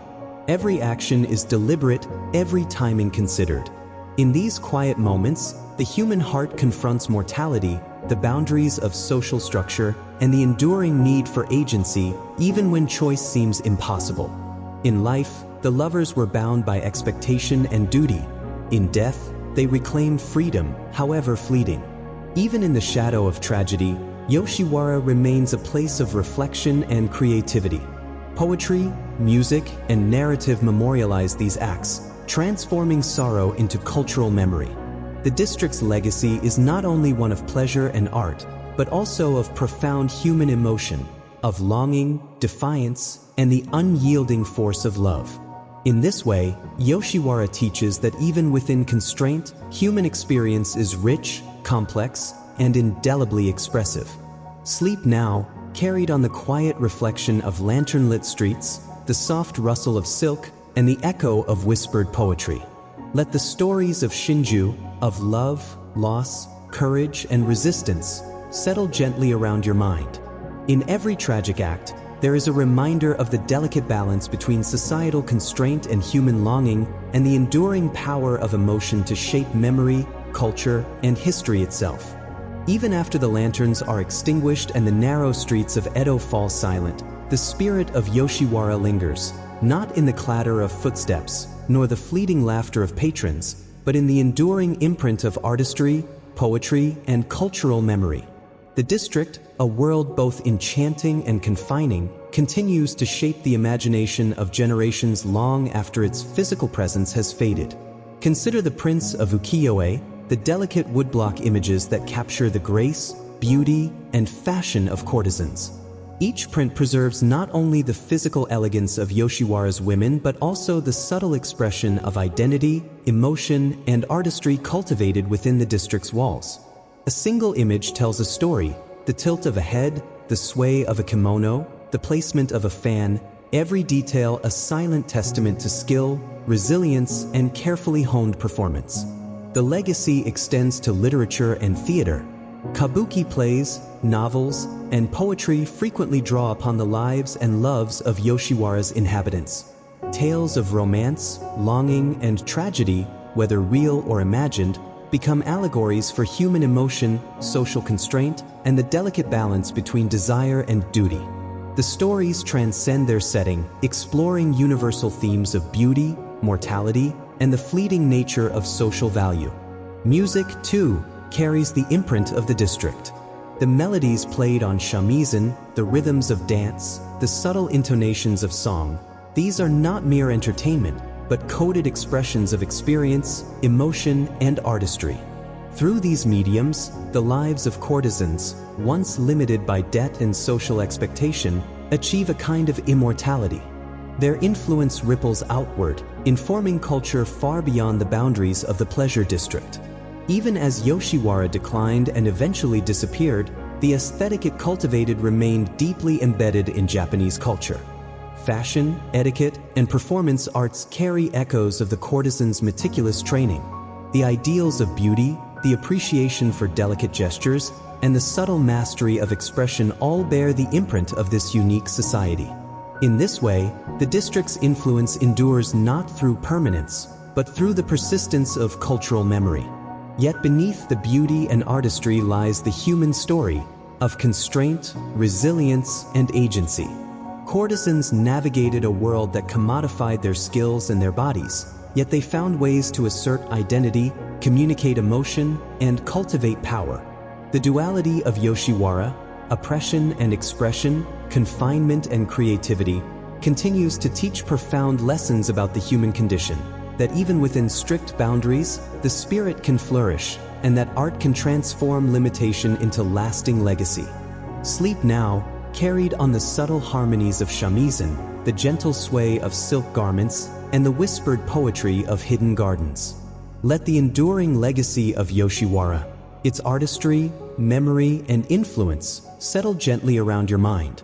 Know that even in worlds of constraint, human creativity endures, beauty persists, and stories of longing, courage, and resilience echo through time, shaping culture, imagination, and the quiet spaces of history itself. Far to the north, beyond fjords carved by glaciers and forests whispering with pine, a different world unfolds, one of windswept coasts, longships glinting in cold waters, and societies where honor, kinship, and reputation shape every action. Here, in Viking lands, intimacy and desire exist not in secrecy alone, but intertwined with law, social expectation, and poetry. Vikings, contrary to enduring stereotypes, valued cleanliness and ritual. They bathed frequently, combed their hair, and cared for their appearance. Such practices were not merely cosmetic but deeply symbolic. A well-groomed body signaled freedom, social standing, and readiness for battle, for negotiation, for courtship, and for ritual. Cleanliness was both practical and spiritual, a declaration of order in a world shaped by harsh elements and the constant test of survival. Courtship among Vikings was an art form embedded in law and culture. Love was rarely private. It was a public and regulated expression, often negotiated between families. Poetry became a medium through which desire, admiration, and social standing were communicated. The verses were dense with metaphor, layered with meaning, and capable of honoring or defaming. A carefully composed poem could assert consent, demonstrate wit, or provoke dispute. Words were weapons as sharp as swords, and verbal skill was essential for navigating the intricate network of social expectation. Consent in this society was carefully mediated. Women held legal rights. They could own property, request divorce, and publicly assert their choices. Premarital intimacy was pragmatically accepted and sometimes strategically employed in negotiations between families.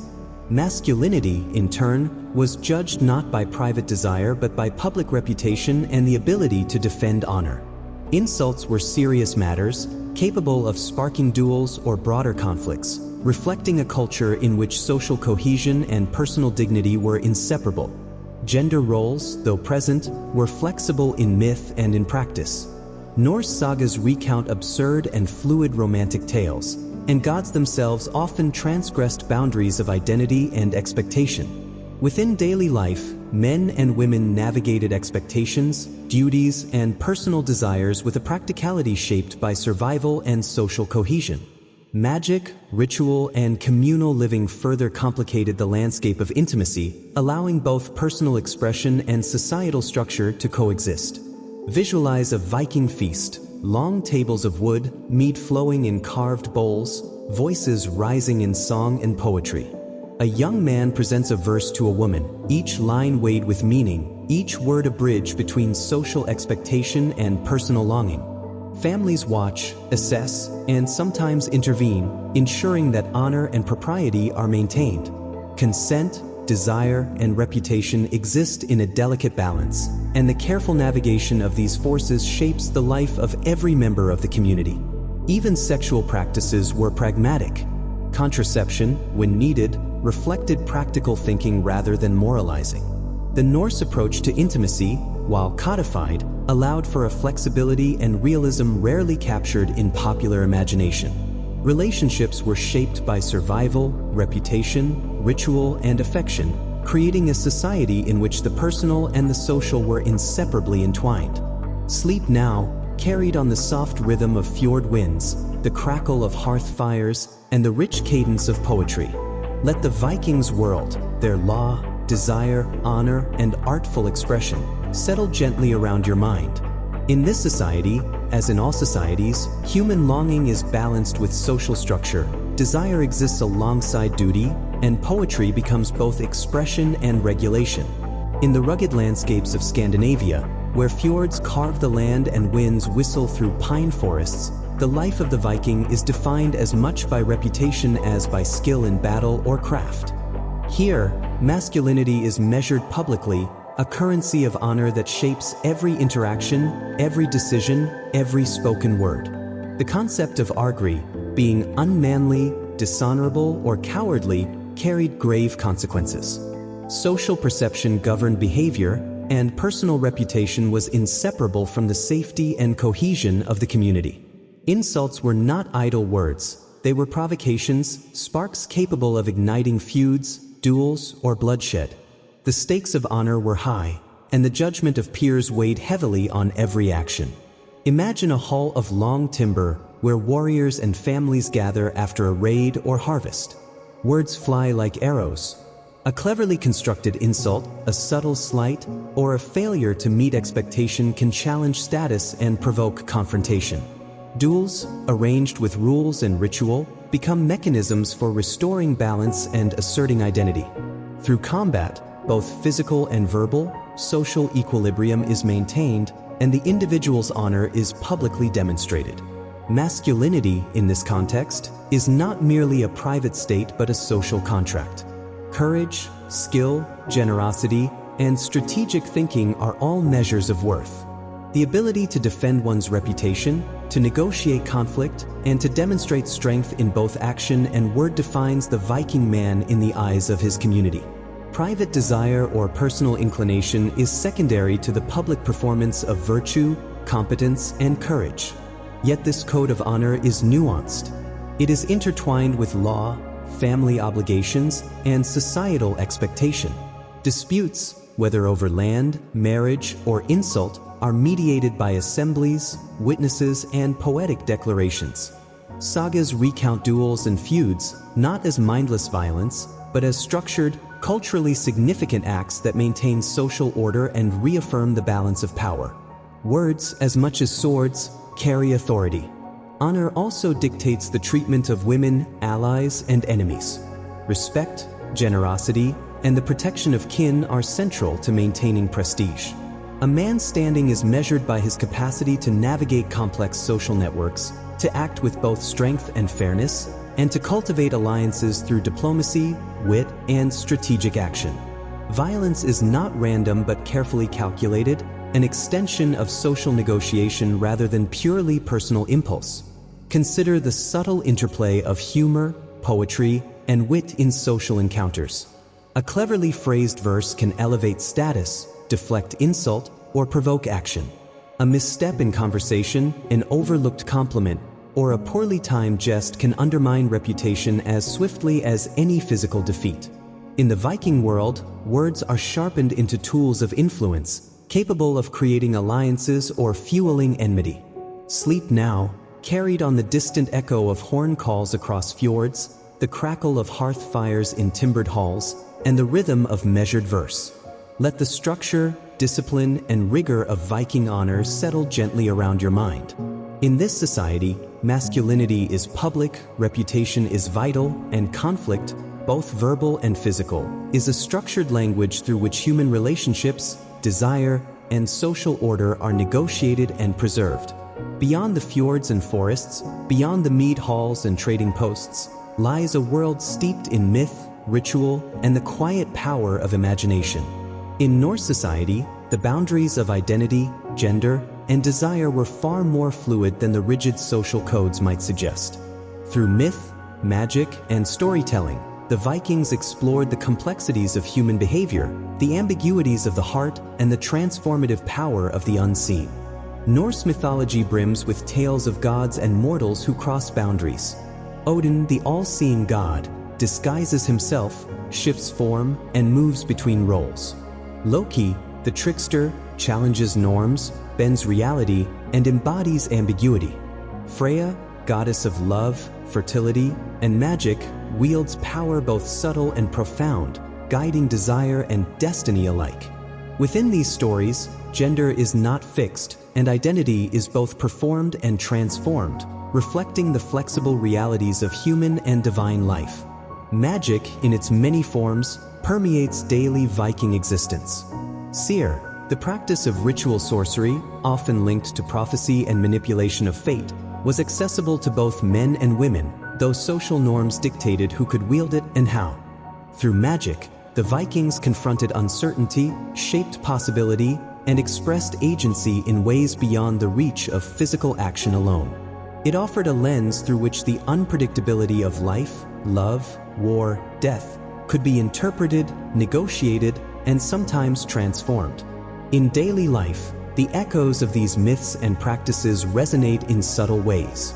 Men and women navigate social roles with pragmatism, balancing duty, expectation, and desire. Though honor and reputation shape masculine behavior, and property and kinship shape feminine agency, there is room for negotiation, cleverness, and adaptation.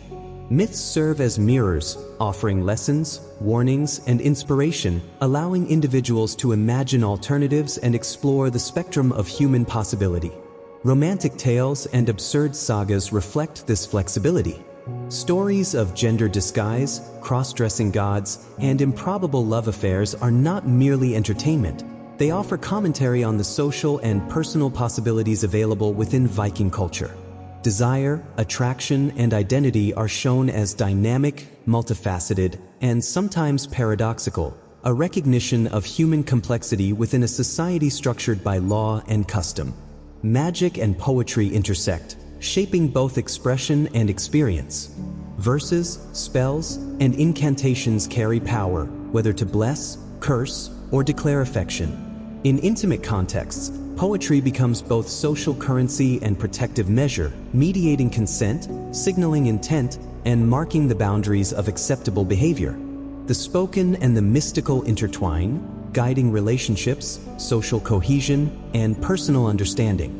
Even communal rituals reflect these intersections. Festivals, seasonal celebrations, and religious ceremonies combine physical performance, storytelling, and magical practice.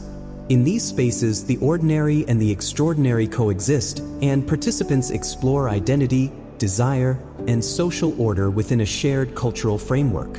Life, love, and honor are inseparable from the rhythms of myth and magic, from the constant interplay of human ambition and divine narrative.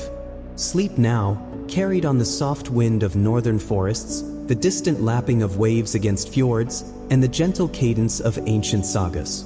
Let the fluidity of identity, the power of magic, and the enduring resonance of myth settle around your mind. In Norse society, as in all societies, human creativity, imagination, and adaptability allow individuals to navigate the complexities of life, love, and desire, leaving traces that endure in stories, memory, and the subtle currents of history. Far to the south, across deserts that shimmer with heat and cities that hum with commerce and devotion, a different world awakens, the lands of the Levant, where history, faith, and ambition converge.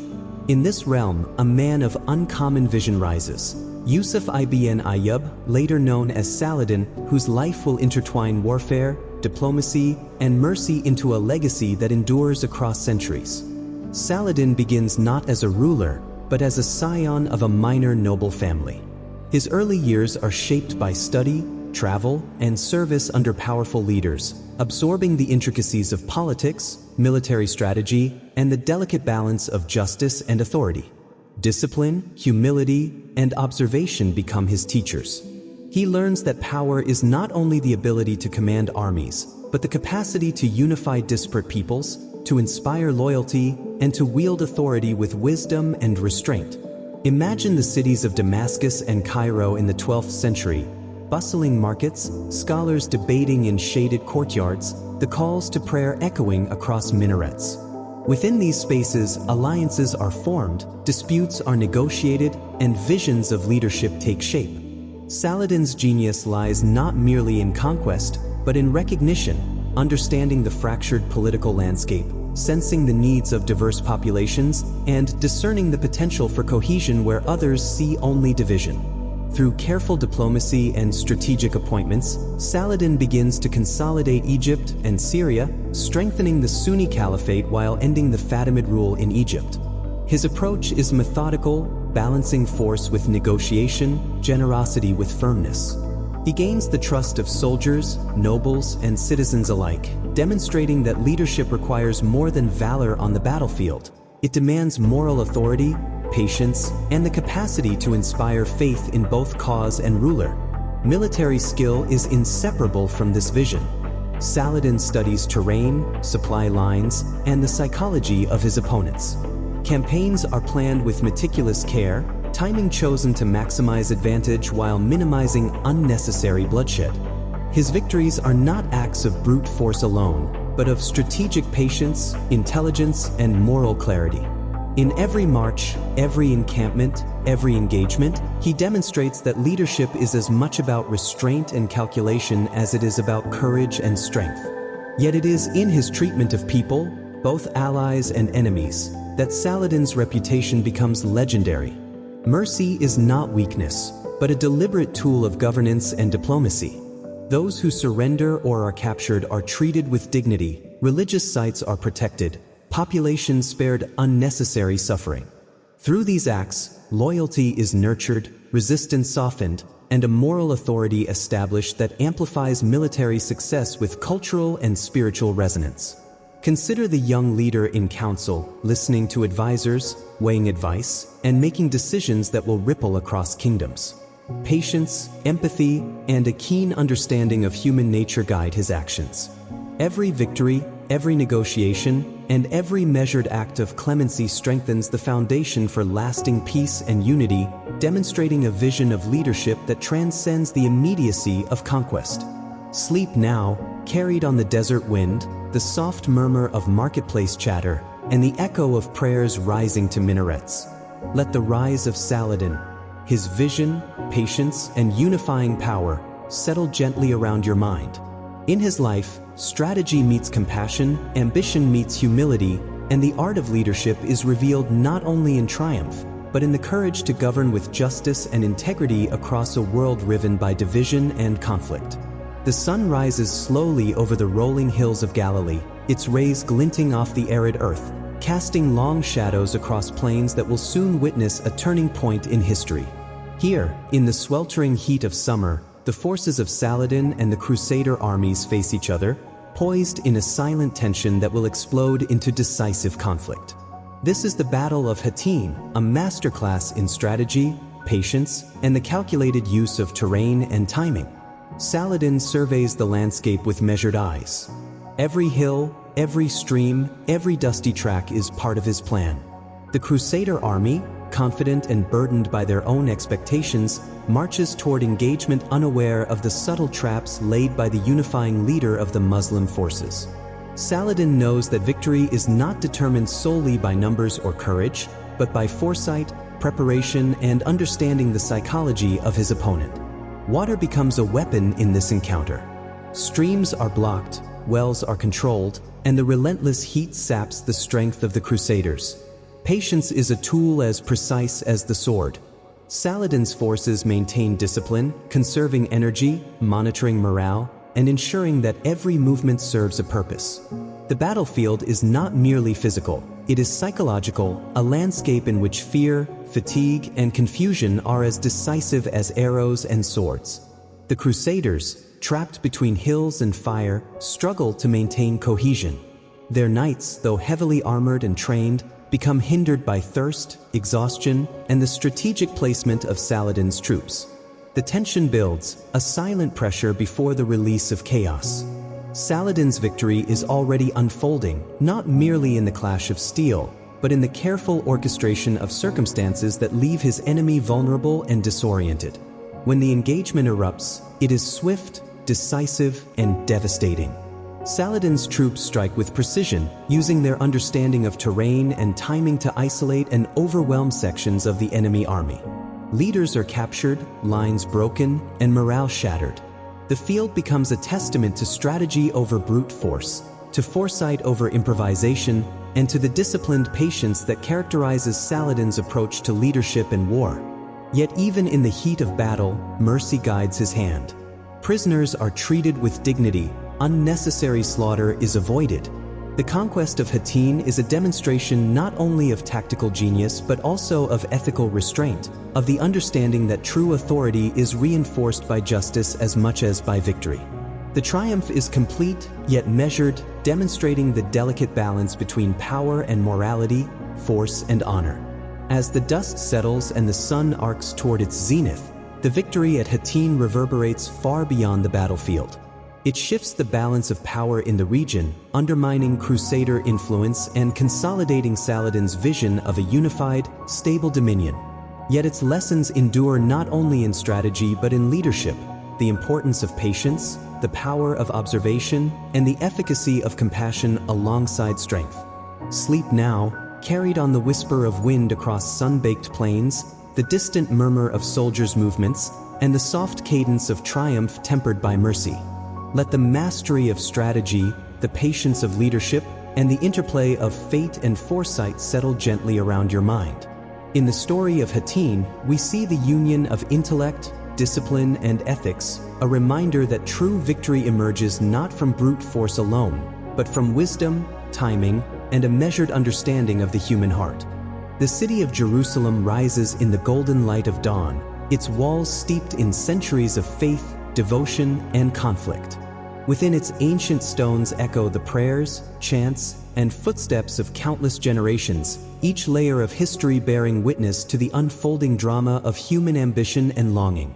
In 1187, it becomes the stage for a different kind of conquest, one defined not by slaughter, but by mercy, diplomacy, and measured authority.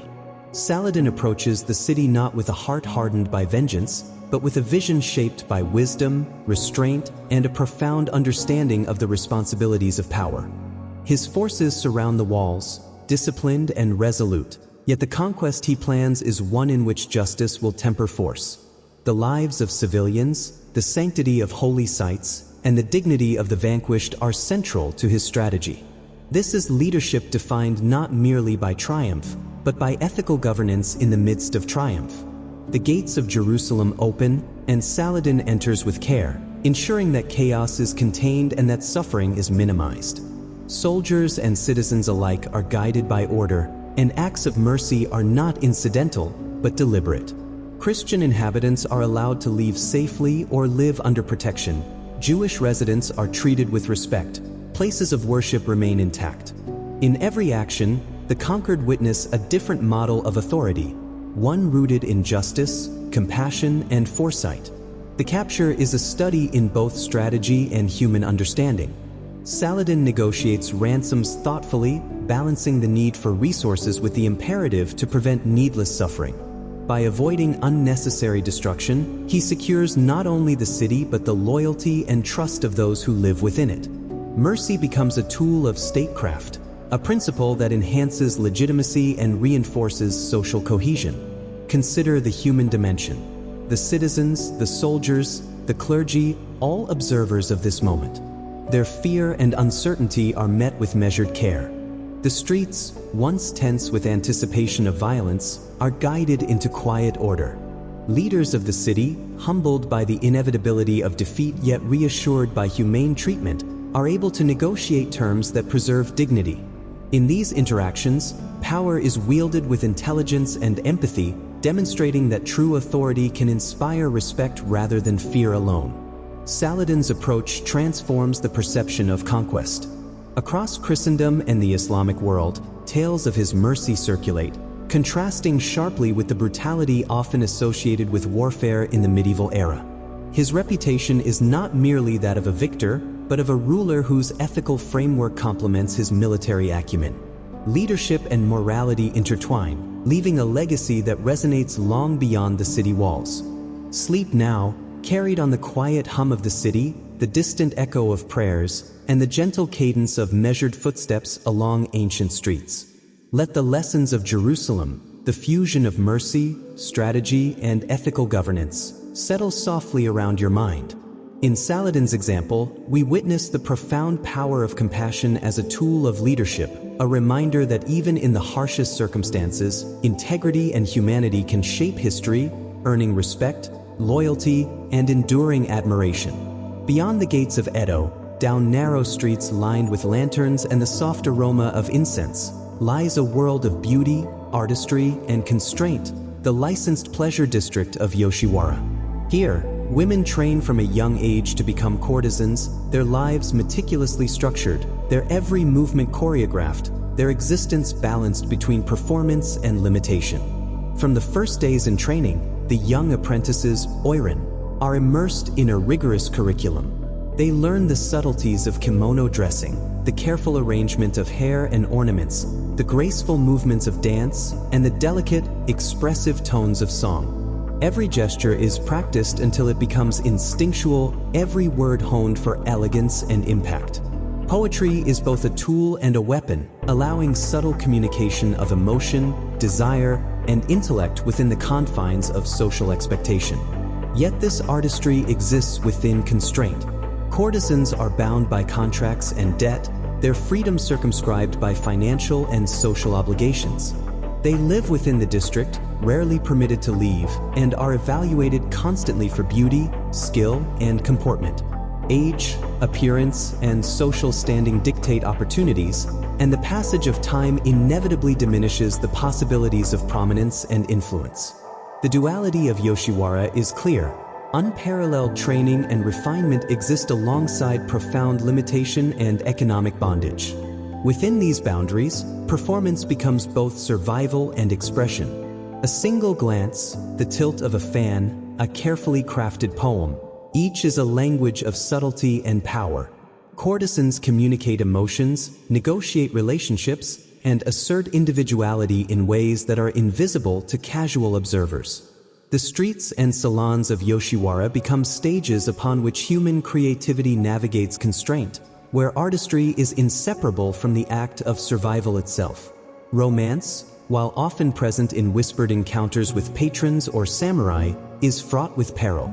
Relationships outside transactional bounds may bring danger, shame, or tragedy. The ritual of Shinju, double suicide, becomes a haunting symbol of impossible love, a testament to the cost of societal boundaries on personal desire. Even within beauty, elegance, and refined culture, the human heart is tested against the immovable structures of law, debt, and social expectation. Consider the daily rhythm, morning preparations in dimly lit chambers, the meticulous care of skin, hair, and garments, lessons in music and poetry, evenings spent in salons entertaining, conversing, and performing. Every action is layered with significance, every movement a balance between obligation and expression, control and release. In these patterns, we witness the subtle assertion of agency within confinement, the quiet resilience of human creativity against constraint. Sleep now, carried on the soft rustle of silk, the gentle strains of shamisen, and the flickering glow of paper lanterns. Let the world of Yoshiwara, its artistry, performance, and human resilience settle gently around your mind. In this district, beauty is not only aesthetic but a survival strategy. Artistry is both gift and necessity, and the lives of courtesans, though constrained, leave a lasting imprint on culture, imagination, and the enduring understanding of human desire, limitation, and expression. In the quiet hours of the night, Behind the papered walls of Yoshiwara, the soft lantern light flickers across silk and tatame. Within these rooms, lives are measured by beauty, skill, and the delicate currency of human desire.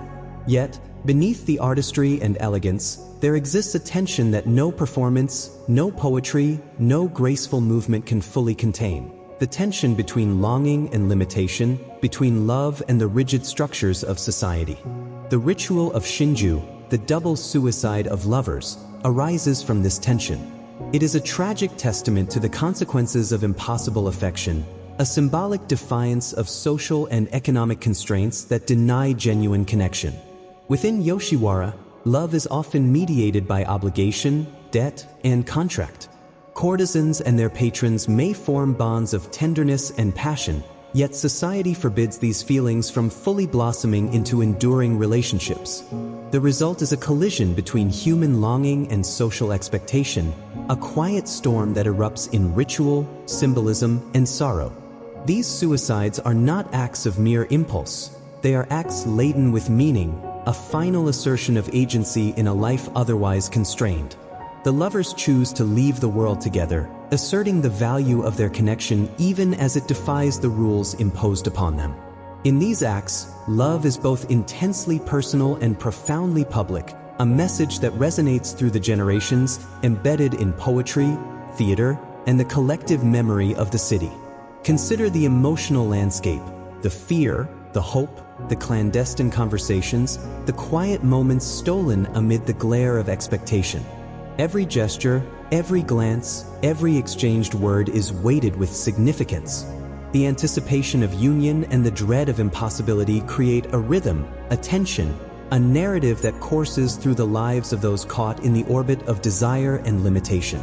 Poetry becomes a secret language, a way to communicate what cannot be spoken aloud, to preserve memory and emotion in a society that restricts the expression of the heart. Even in tragedy, there is a measure of grace. The acts of Shinju are ritualized, observed with careful attention to timing, symbolism, and presentation. They are, in a sense, performances reflecting the larger culture of Yoshiwara where art, beauty, and emotion are inseparable from social navigation. In death, the lovers assert control over their story, leaving a lasting imprint on the district's consciousness, a reminder of the human cost of societal constraints and the resilience of affection in the face of limitation. Sleep now, carried on the soft rustle of silk, the faint scent of incense, and the whisper of footsteps along narrow streets. Let the story of Shinju, of love forbidden, constrained, and ultimately immortalized in tragedy, settle gently around your mind.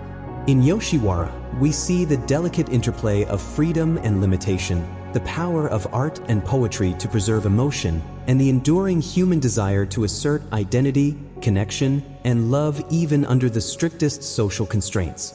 As the candlelight of history flickers across centuries, we draw our journey to a gentle close.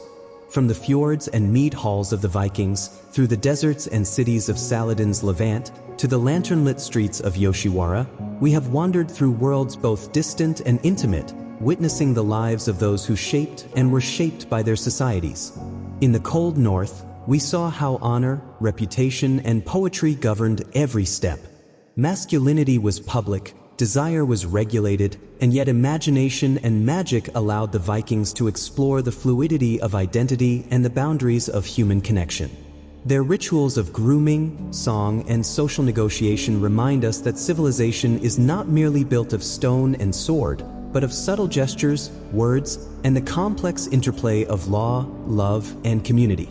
In the deserts and cities of the Middle East, we walked alongside Saladin, observing the rise of a unifier who combined strategy with compassion, conquest with mercy, and ambition with humility.